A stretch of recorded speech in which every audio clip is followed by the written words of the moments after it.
উড়ন্ত পাখির দুটো ডানার মতো এই দুই ডানায় ভর করে আকাশের সেই আপনার শাহীন বাস পাখি এত ঊর্ধ্বে উড়ে প্লেনের সঙ্গে টক্কর দেয়, উড়োজাহাজের সঙ্গে টক্কর দেয়।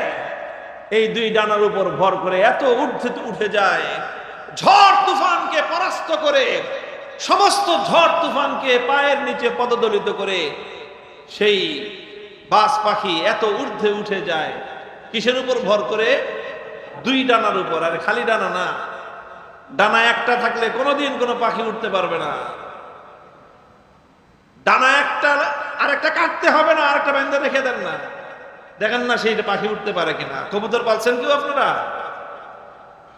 কবুতর পালছেন? নতুন কবুতর কিনে এনে এটাকে পোষ বানানোর জন্য কি করে?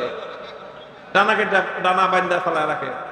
ডানা বানলেই চলে, সব পাখাও বাঁধতে হয় না, খালি বড় বড় ৫-৬টারে সুতলি দিয়ে বান্ধা রাখলে তখন ওই কবুতর আর উঠতে পারে না। ডানা তো কাটেনি নাই, খালি বান্ধা রাখছেন, তাই এই পাখি উঠতে পারে না, এই কবুতর উঠতে পারে না। তো ভাই, আমাদের এই শক্তিমত্তার আমাদের দুই ডানা ছিল, শত্রুরা নানাভাবে কৌশল করে আমাদের এই দুই ডানাকে বিচ্ছিন্ন করে ফেলেছে। এখন আমরা একদল শুধুমাত্র কান্দি আর কান্দি, কান্দি আর কান্দি, কিন্তু আমাদের কান্নায় আমাদের ভাগ্যের পরিবর্তন হয় না। আরেক দল শুধুমাত্র রক্তই দেয়, রক্ত দিতে দিতে দিতে দিতে তারা শেষ, কিন্তু তারা কান্দতে জানে না। অর্থাৎ কিছু মানুষ আছে তারা লড়াই করে, কিন্তু রাতের বেলা আল্লাহ পাক রব্বুল আলামিনের কুদরতি কদমে সেজদায় লুটিয়ে পড়ে তারা আল্লাহর সঙ্গে মুহাব্বত এবং প্রেমের সম্পর্ক জোড়ায় না, প্রেমের সম্পর্ক গড়ে না। এই জন্য যখন মুসলমানদের চরম ক্রান্তিকাল, মুসলমানদের চরম ক্রান্তিকাল 1857 সাল এই পাক ভারত উপমহাদেশে মুসলিম জাতির ভাগ্যে এক চরম দুর্দিন। হাজার হাজার মুসলমানদেরকে, আলেম ওলামাদেরকে ফাঁসি কাস্টে ঝুলিয়ে রাখা হয়েছে। দিল্লির গ্র্যান্ড ট্রাঙ্ক রোড, 16 মাইল রাস্তা, শত শত গাছ, এমন কোন গাছ ছিল না যেই গাছের মধ্যে কোনো আলেমকে ফাঁসি দিয়ে ঝুলিয়ে না রাখা হয়েছে। অসংখ্য অগণিত আলেম ওলামাদেরকে ধরে নিয়ে তাদেরকে তাদের শরীর থেকে কাপড়ের, ইজ্জতের কাপড়, আব্রুর কাপড় খুলে নিয়ে বিবস্ত্র করে তারপর তাদেরকে জ্বলন্ত আগুনের মধ্যে নিক্ষেপ করে হত্যা করেছে। তারপরে গরুর চামড়ার মধ্যে, মহিষের চামড়ার মধ্যে ভরে ভরে বেঁধে বেঁধে উত্তাল যমুনা এবং গঙ্গার স্রোতের মধ্যে ভাসিয়ে দিয়েছে। এমন কোন নির্মমতার ইতিহাস নাই 1857 সালে মুসলমানদের উপর, বিশেষ করে আলেম সমাজের উপর যেই বর্বরতার স্টিম রোলার পরিচালিত হয় নাই। সেই দুর্দিন মুসলমানদের অস্তিত্ব বিলুপ্ত হওয়ার আশঙ্কা, মুসলিম জাতি এই দেশে, এই জমিনে বেঁচে থাকবে কিনা এটাই ছিল সংশয়। এটা নিয়ে একটা সংশয়ের মুখে পড়ে গিয়েছিল বিশ্ববাসী। ঠিক ওই সময় 1866 সালে একটা ছোট্ট দারুল উলুম দেওবন্দ প্রতিষ্ঠিত হলো। সেই দারুল উলুম দেওবন্দ প্রতিষ্ঠার মূল লক্ষ্য ছিল আবার মুসলমানদের ঘরে ঘরে এমন সন্তান জন্ম দিবে যাদের মধ্যে ওই দুই বৈশিষ্ট্য তৈরি হবে, তাআল্লুক মা আল্লাহ এবং জিহাদ ফি সাবিলিল্লাহ।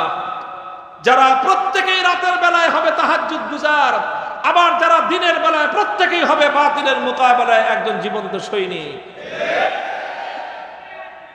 যুবক ভাইরা, আমি যুবকদেরকে খুব বেশি করে বলি, এই দুইটা শক্তি সঞ্চয় করো নিজেদের মধ্যে। তোমার যৌবনের এই ইবাদত, তোমার যৌবনের আল্লাহ পাক রব্বুল আলামিনের কাছে তোমার এই অশ্রু অনেক দামি, অনেক দামি। একজন যুবকের চোখের অশ্রু আল্লাহর কাছে অনেক মূল্যবান। এই অশ্রু যার তার জন্য দিও না, যুবকরা, এই অশ্রু যার তার জন্য দিও না। দুনিয়ার মানুষের জন্য কান্দাকাটা লাভ নাই। তোমার এই অশ্রু সারা পৃথিবীর সমস্ত রমণীদেরকে, সমস্ত সুন্দরীদেরকে এক পাল্লায় রাখলে তোমার চোখের এক ফোঁটা অশ্রুর মূল্য পরিশোধ করার ক্ষমতা নাই। তুমি এক ফোঁটা অশ্রু দিয়ে আরশের মালিককে তুমি রাজি করতে পারো, এক ফোঁটা চোখের অশ্রু দিয়ে তুমি জান্নাতকে খরিদ করতে পারো, এক ফোঁটা চোখের অশ্রু দিয়ে তুমি জাহান্নাম থেকে মুক্তির পরোয়ানা তুমি লিখতে পারো। সে চোখের অশ্রু তুমি কি জন্য দিচ্ছ? হ্যাঁ, ব্রেকআপ হইলে কান্দা কাটা বুক দিয়ে বুকে কান্দা, চোখের পানিতে বুক ভাসাও। এই চোখের পানি এই জন্য না, এই জন্য না। রাসূল আকরাম সাল্লাল্লাহু আলাইহি ওয়াসাল্লাম এক হাদিসের মধ্যে ইরশাদ করেছেন যে দেখো, যে এক ফোঁটা চোখের অশ্রু, লাউ আন্না মিসলা রাসি যুবাবাতিন, মানুষের চোখের পানি এত দামি, এত মূল্যবান, যদি মাছির মাথা পরিমাণ হয়। মাছি চিনেন?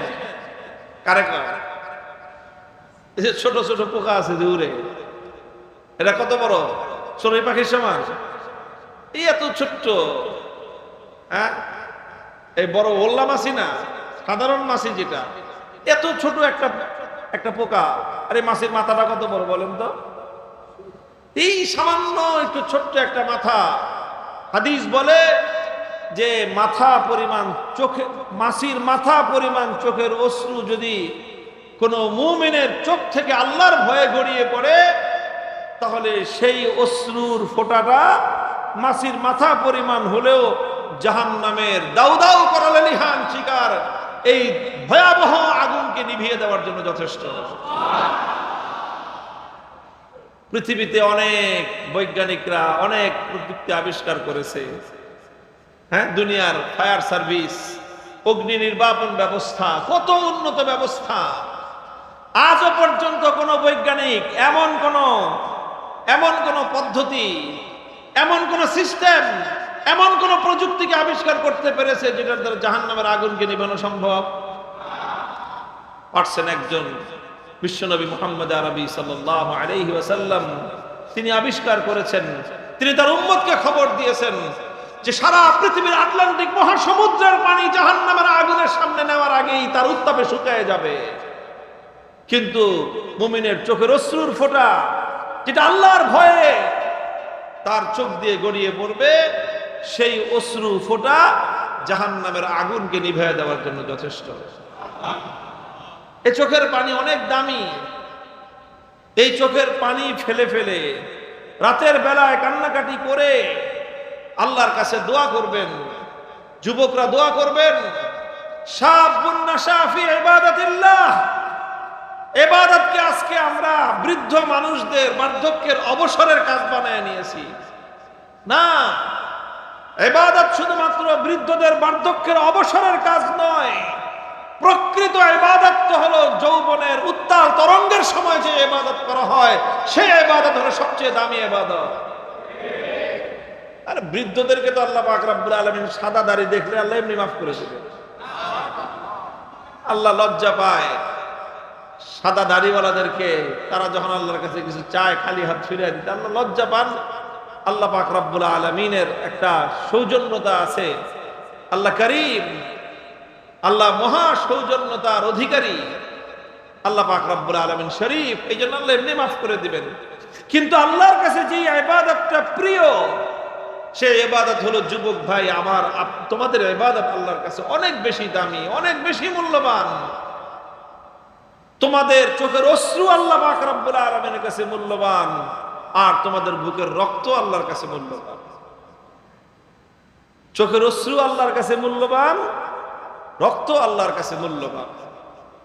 আলহামদুলিল্লাহ, এই যুবকরা যখন আল্লাহর রাস্তায় আল্লাহর জন্য অশ্রু দেয়, আর ওই যুবকরাই যদি রক্ত দেয়, খোদার কসম খেয়ে বলি, এই রক্ত আর অশ্রুর সংমিশ্রণে যেই শক্তি সৃষ্টি হয়, সেটা ছাড়া মুসলিম জাতির মুক্তির ভিন্ন কোনো রাস্তা নাই। সারা জীবন কানবা, কিন্তু আল্লাহর দিনের জন্য ত্যাগ আর কোরবানি করবার জজবা থাকবে না। তোমার ওই অশ্রু বালতির বালতি পানি দিয়ে উম্মতের ভাগ্যের পরিবর্তন হবে না। হ্যাঁ, তোমার এই অশ্রু মহামূল্যবান হবে কখন? যখন তুমি রাতের অন্ধকারে চোখের অশ্রু ছেড়ে আল্লাহর কাছে সাহায্য চাইবা, আর দিনের বেলায় যখন তুমি শাপলা চত্বরে গিয়ে আল্লাহর দিনের জন্য, নবীর ইজ্জতের জন্য রক্ত দিবা, তখন এটার মধ্যে পাওয়ার তৈরি হয়। এই ককটেল চিনেন? ককটেল, ককটেল বোমা। ককটেল তো অনেক রকম হয়। কোক ফান্টা পেপসি মিলে একটা ককটেল হয়, ওই ককটেল না। আরে ককটেল বোমা যে বানায় কি দিয়ে বানায়?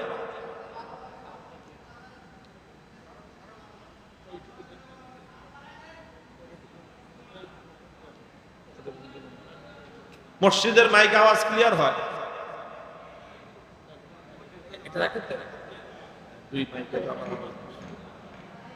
আচ্ছা, আপনার সাউন্ড এই ককটেল যে কেমনে বানায় এটা তার আমরা জানি না, তবে আমার নামে অনেকগুলো ককটেল বিস্ফোরণের মামলা আছে। এই মামলায় আলামত হিসেবে যে পুলিশ জব্দ করছে, এই জব্দের আলামত থেকে জানি যে ককটেলে কি কি পদার্থ থাকে। ককটেলের মধ্যে কৌটা থাকে, একটা জর্দার কৌটা, অধিকাংশ ক্ষেত্রে জর্দার কৌটা বা এই জাতীয় ছোট কৌটা ব্যবহার হয়। আর থাকে কাচের টুকরা, বিভিন্ন তার কাটা, এই সমস্ত জিনিস থাকে। এরকম ভাঙ্গাচোরা কিছু জিনিস থাকে, আর কিছু বারুদ থাকে। এই কয়েকটা জিনিস মিলে এটা ককটেল বানায়। এটা একটু আসার দিলেই হুম করে ফুটে, আর ফুটা এর ভিতরে যে কাচের টুকরাগুলি থাকে, এটার মধ্যে যে তারকাটাগুলি থাকে, এগুলো গিয়ে বিভিন্ন মানুষের শরীরে, মাথায়, বুকে, বিভিন্ন জায়গায় বিদ্ধ হয় এবং এতে মানুষ ইনজুর হয়ে যায়।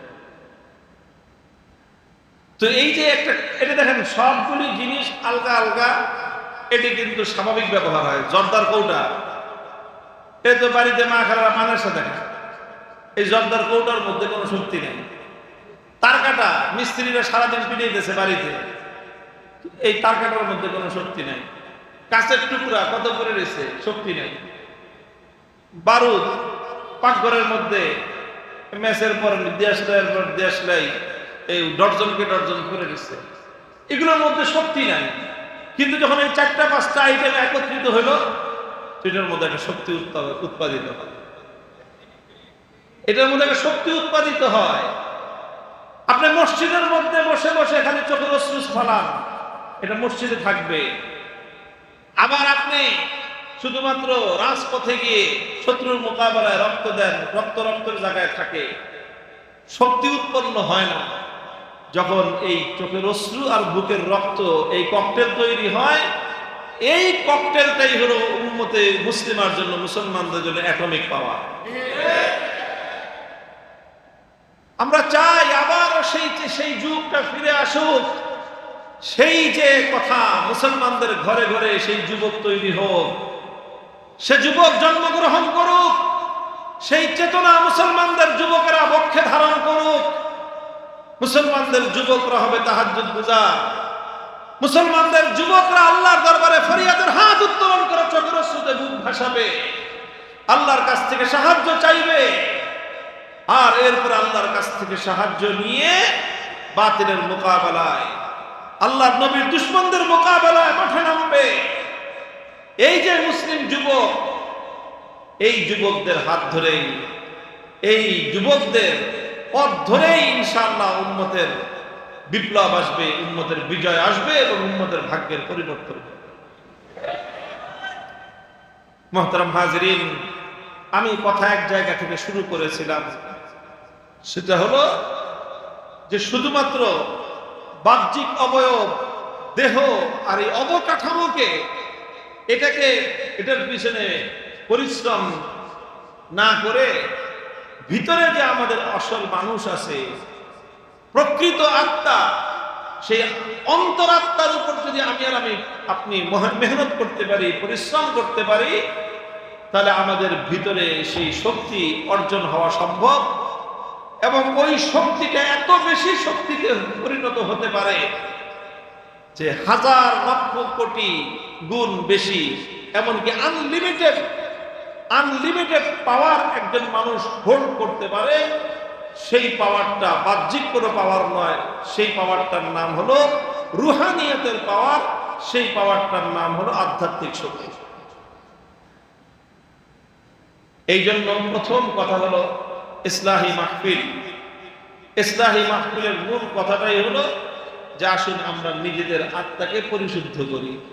আত্মাকে পরিশুদ্ধ করলে আত্মার মধ্যে, অন্তরের মধ্যে একটা রুহানিয়াত জন্ম নেবে। রুহানিয়াত কি জিনিস? রুহানিয়াত একটা পাওয়ারের নাম। এই পাওয়ারটা কি করতে পারে? এই পাওয়ারটা পৃথিবীতে এমন কোনো কাজ নাই যেটা করতে পারে। এই পাওয়ারটার দ্বারা সবচেয়ে বেশি যে জিনিসটা হয় সেটা হলো বান্দার ইচ্ছা মতো, বান্দার খুশি মতো আল্লাহ পাক রব্বুল আলামিন সারা দুনিয়ার সকল কার্যকে সমাধা করে দেয়। বান্দার ইচ্ছা আল্লাহর ইচ্ছার সাথে মিলে যায়, আল্লাহর ইচ্ছা বান্দার ইচ্ছার সাথে মিলে যায়, তখন এই বান্দার পৃথিবীতে তার আর কোনো কিছুরই অভাব থাকে না। সে তখন ছানার চটের উপর বসে রাজরানীদের সকল আরাম আয়েশ ভোগ করতে থাকে। ছানার চটের উপর বসে কুড়ে ঘরের উপর সে প্রাসাদের আরাম আয়েশ করতে থাকে, কারণ আল্লাহ পাক রব্বুল আলামিন তার কুড়ে ঘরের ছানার চটের মধ্যে তাকে এমন শান্তি, এমন প্রশান্তি দিয়ে থাকেন যে মানুষ সেই আলিশান রাজপ্রাসাদের মধ্যে তার 1000 ভাগের 1 ভাগ শান্তিও পায় না। এটা কখন সম্ভব? মানুষের আধ্যাত্মিক শক্তির প্রয়োজন। কোরআনে পাকের একটা আয়াত আমি আপনাদের সম্মুখে তেলাওয়াত করেছিলাম। এই আধ্যাত্মিক শক্তির যে মূল উৎস, সেই উৎসের সন্ধান দিয়েই আমি আলোচনা শেষ করব। আল্লাহ পাক রব্বুল আলামিন বলেছেন, ইয়া আইয়ুহাল্লাযীনা আমানু